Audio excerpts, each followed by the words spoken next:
स्वामी समर्थ.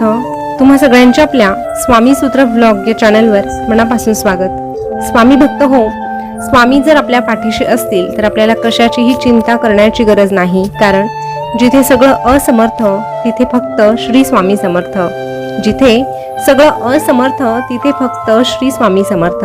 तर स्वामी भक्त हो, स्वामींच्या गोड नामस्मरणाने आजच्या व्हिडिओला सुरुवात झालेली आहे. तर आजचा संदेशही तितकाच महत्त्वाचा ठरणारा आहे, म्हणून संदेश शेवटपर्यंत आवर्जून ऐका आणि स्वामीमय होऊन जा. तर चला जाणून घेऊया आज स्वामी महाराज आपल्या भक्तांना कुठला संदेश देत आहे ते. स्वामी महाराज आपल्या प्रत्येक भक्तांना सांगतात, अरे संघर्षातून पळ काढण्यासाठी हजारो कारणे सापडतील.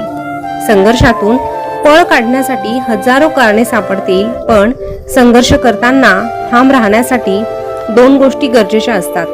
एक स्वाभिमान आणि दुसरी म्हणजे हिंमत. या दोन गोष्टी तुला कधीच बाजारात विकत मिळणार नाही, तर त्या तुझ्या रक्तात असाव्या लागतील. आणि रक्तात असूनही उपयोग नाही, तर त्या तुला बाहेर काढाव्या लागतील. म्हणून संघर्षातून पळ काढण्यापेक्षा त्याच्याशी दोन हात करायला शिक. तुझ्याकडे हिंमत आणि स्वाभिमान असेल तर नक्कीच त्या संघर्षातून तुला मार्ग सापडेल आणि तू यशस्वी देखील होशील. कारण जो संघर्ष करण्याची तयारी दर्शवतो त्याच्या पाठीशी आम्ही असतो, आणि ज्याच्या पाठीशी आम्ही असतो त्याची हार कधीच होत नाही. ज्याचे कर्म चांगले आहे तो कधी संपतच नाही. सत्कर्मी माणसाला जीवनात अडचणी येतात रे, पण त्या सुटणाऱ्या असतात हे लक्षात घे. म्हणून नेहमी जीवनात येणाऱ्या अडचणींना सोडवण्यासाठी प्रयत्न कर, पण दुसऱ्यांना अडचणीत टाकण्यासाठी कधीही पुढाकार घेऊ नको. अरे दुसऱ्यांना अडचणीत आणलं तर नक्कीच तो दिवस तुझा ठरेल, पण तिथून पुढचं आयुष्य मात्र संपूर्णतः तुझं बर्बाद होईल. म्हणून कुणाला मदत नाही करता आली तर हरकत नाही, पण कुणावर संकट येईल असं काम तू करू नकोस.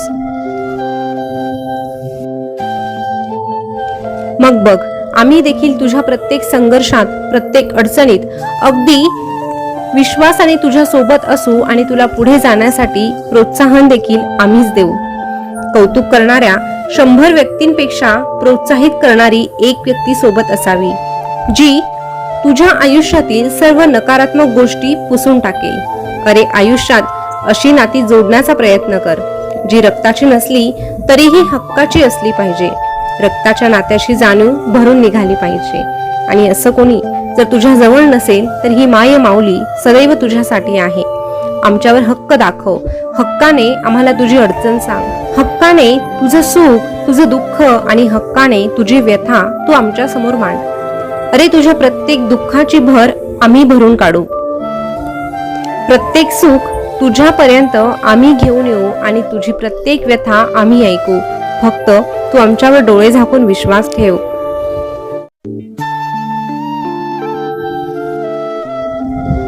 सोबतच तू केलेल्या कर्मांवर आणि प्रामाणिकपणावर देखील तू विश्वास ठेव.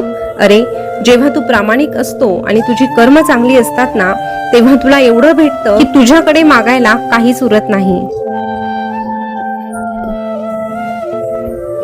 अरे या कलियुगामध्ये जगताना प्रत्येक जण सुख शोधत आहे, परंतु समाधानाने तोच राहू शकतो जो दुसऱ्यांचं कधीच वाईट करत नाही आणि चिंततही नाही.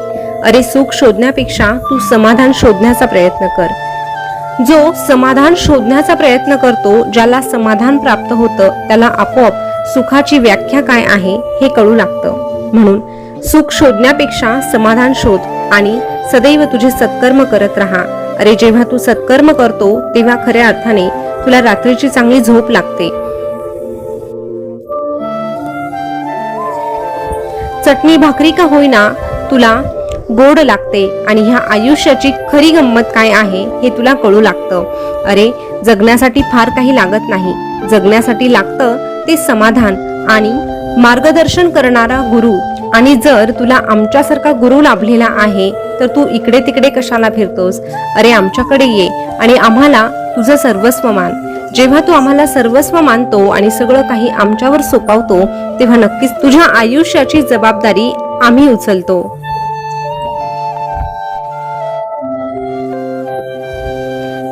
एक गोष्ट लक्षात घे, तुझ्या आयुष्यात येणारी प्रत्येक व्यक्ती आनंद आणि आशीर्वाद घेऊन येणार नाही, तर बरेच लोक तुझ्यासाठी कटू अनुभव देखील घेऊन येतील. प्रत्येक जण तुला सुख वाटणार नाही, तर बरेचशी लोक तुला फक्त आणि फक्त दुःख देतील. पण तरीही त्या दुःखातूनही सुखाचा मार्ग कसा शोधायचा हे मात्र तुला ठरवायचं आहे. अरे तुझं हे आयुष्य म्हणजे काय रे, तुझं हे जीवन म्हणजे काय रे, तर फक्त एक प्रवास आहे. तो रडून जगलास तर प्रवास खूप लांब वाटेल, आणि जर हाच प्रवास तू हसून जगलास तर तुझा प्रवास कधी पूर्ण होईल हे तुला कळणारही नाही. म्हणून रडत रडत जगण्यापेक्षा हसत मुखाने या जीवनाच्या संघर्षाला सामोरं जा आणि सोबत आमचं नामस्मरण कर. अरे जीवनाच्या प्रत्येक टप्प्यावर जर तुला कोणाचा आधार असेल ना तर तो आमचा आधार आहे. तुला कोणाचं पाठबळ असेल ना तर ते आमचं पाठबळ आहे. म्हणून तू सातत्याने आमचं नामस्मरण कर. सुखात आणि दुःखात फक्त आमची आठवण काढ. अरे जो भक्त कायमस्वरूपी आमचं नामस्मरण करतो, आम्हाला कधीही विसरत नाही, आम्हाला कधीही अंतर देत नाही, त्याच्या मागे पुढे आम्ही स्वतः फिरतो, त्याला आम्हाला बोलावण्याची गरज पडत नाही. आणि जो भक्त आनंदाच्या क्षणामध्ये आम्हाला विसरत नाही, त्याच्या दुःखाच्या प्रसंगात तो आम्हाला बोलवेल याची वाट आम्ही पाहत नाही. त्याच्याकडे दुःख येण्या अगोदर आम्ही त्याच्यापर्यंत पोहोचतो आणि त्याच्यावर आलेलं संकट आमच्यावर घेतो.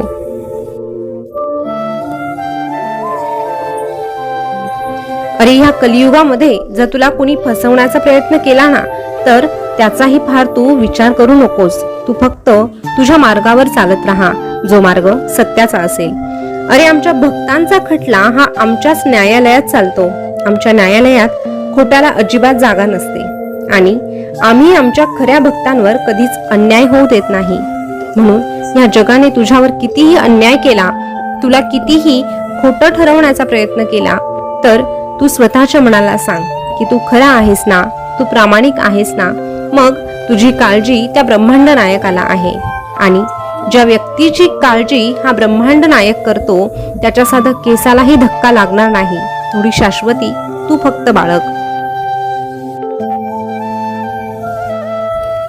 अरे हे आयुष्य तुझं आहे आणि तुला मिळालेलं आयुष्य खूप सुंदर आहे.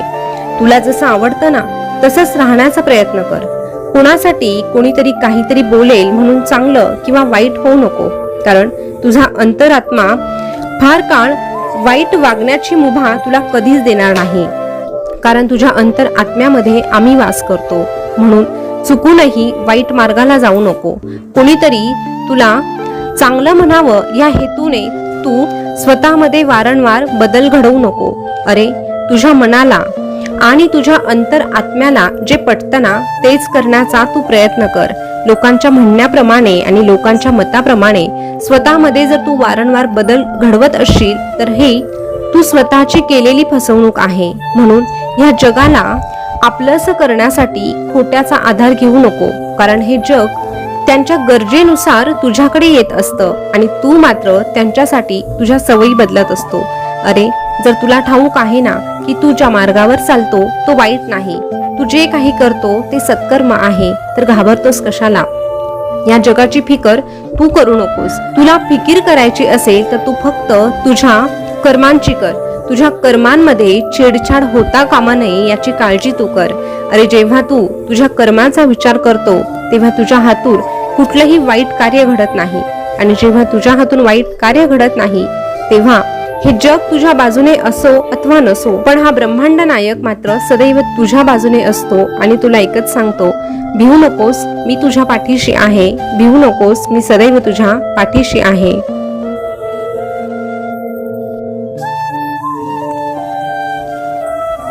स्वामी भक्त हो, आजचा स्वामी संदेश तुम्ही ऐकला असेल तर आजचा संदेश तुम्हाला कसा वाटला कमेंट करून नक्की कळवा. अशीच नवनवीन माहिती, अशीच नवनवीन स्वामी संदेश तुम्हाला ऐकायला आवडत असेल तर आपल्या स्वामी सूत्र ब्लॉग या चॅनलला सबस्क्राईब करा. पुन्हा भेटूया नवीन स्वामी संदेश घेऊन. तोपर्यंत स्वस्थ रहा, मस्त रहा आणि आपले स्वामी संदेश ऐकत रहा. धन्यवाद.